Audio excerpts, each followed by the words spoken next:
Performance. Ko studenti domā par jēdzienu performance? Kustība un emocijas. Kaut kas haotisks, kaut kas varbūt nesaprotams uzreiz, kaut kas, kas pārsteidz vienmēr. Ļoti sarežģīts burtu salikums. Es nezinu, kāpēc. Cilvēki stāv apkārt kādam, un tas kāds tā kustas. Definīcija. Performance ir mākslas veids, kas sevi ietver kāda cilvēka vai cilvēku grupas apzināti vai improvizēt veidot māksliniecisku uzstāšanos, notikumu vai procesu, kas pauž noteikti ideju, izmantojot pašu mākslinieku ķermeni un jebkādus palīga līdzekļus.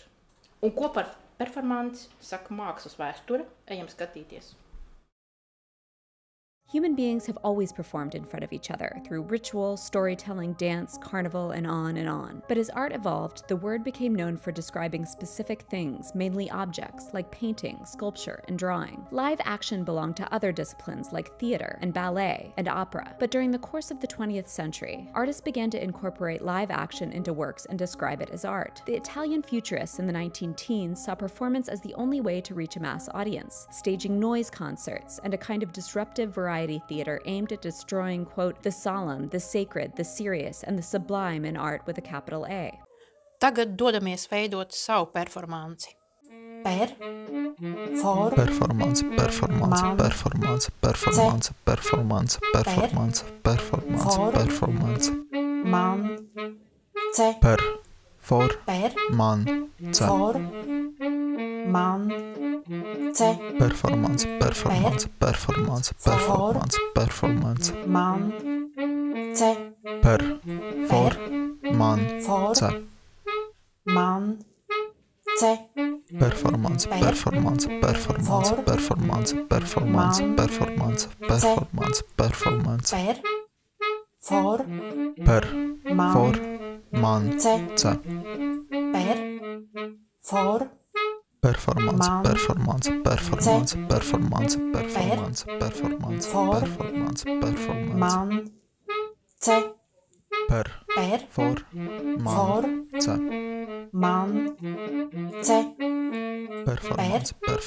Performance.